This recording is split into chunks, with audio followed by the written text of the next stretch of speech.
Kidney operation case కీలక మలుపు తిరిగింది. కిడ్నీ ర్యాకెట్ కేసులో పోలీసులు 8 మంది బ్రోకర్లను గుర్తించారు. 6 నెలల నుంచి అలకనంద ఆసుపత్రిలో కిడ్నీ మార్పిడి జరుగుతున్నట్టు గుర్తించారు.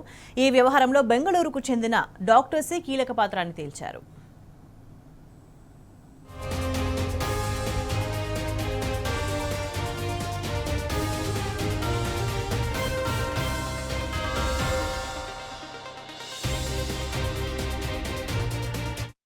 మరింత సమాచారం మా ప్రతినిధి భాస్కర్ అందిస్తారు. భాస్కర్, పోలీసులు ఏం తేల్చారు ఈ వ్యవహారంలో?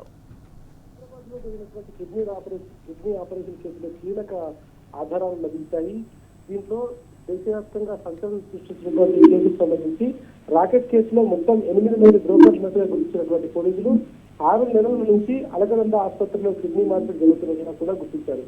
ఈ వ్యవహారంలో బెంగళూరుకు చెందినటువంటి డాక్టర్కు కీలక పాత్రగా గుర్తించినటువంటి పోలీసులు బెంగళూరు, చెన్నై చెందినటువంటి బ్రోకర్లే కిడ్నీల మార్పిడిలో సూత్రధారులుగా ఉన్నారనేటువంటి కూడా చాలా కీలకంగా గుర్తించారు. ఒక్కో కిడ్నీ మార్పిడికి సంబంధించి 55 లక్షల రూపాయలు డాక్టర్లు తీసుకున్నట్టుగా విచారణలో బయటపడింది.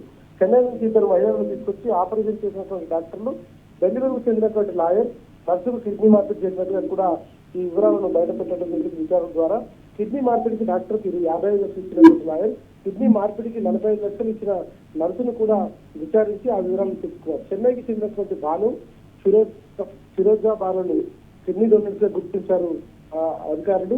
కిడ్నీ డోనర్లకు 5 లక్షల చొప్పున నగదు చెల్లించి అక్కడి నుంచి వారిని పంపించినట్టుగా కూడా గుర్తించారు. పరారిలో ఉన్నటువంటి సూత్రధారి డాక్టర్ కోసం ప్రస్తుతానికి గాలింపు చర్యలు కొనసాగుతా ఉన్నాయి.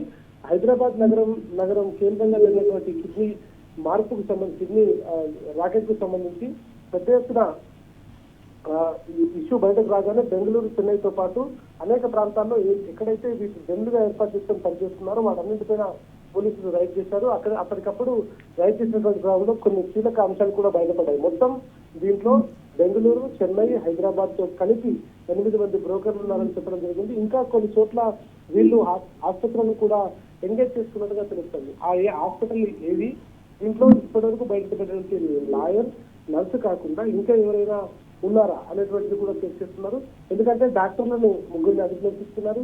ఒక లాయర్, నర్సుకు సంబంధించినటువంటి డొనేషన్ జరిగింది, కిడ్నీకి సంబంధించినటువంటి ట్రాన్స్ఫార్మర్ జరిగింది. దీంట్లో ఎవరెవరు ఇన్వాల్వ్ అయ్యారు, అసలు దీని కీలక సూత్రధారులు ఎవరు, పాతదారులు అనేటువంటిది గుర్తించాలి.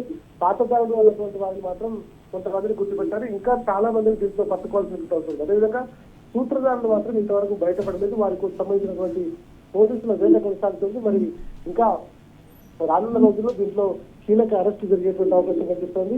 హైదరాబాద్ కిడ్నీ ఆపరేషన్ కేసులో మాత్రం కీలక మలుపు చోటు చేసుకుందని చెప్పుకోవచ్చు. ప్రస్తుతానికైతే దీంట్లో ఇప్పటివరకు 8 మంది ఉండగా 6 మాత్రం అరెస్ట్ చేసినట్టుగా పోలీసులు అధికారికంగా చెప్తా ఉన్నారు. రైట్ భాస్కర్.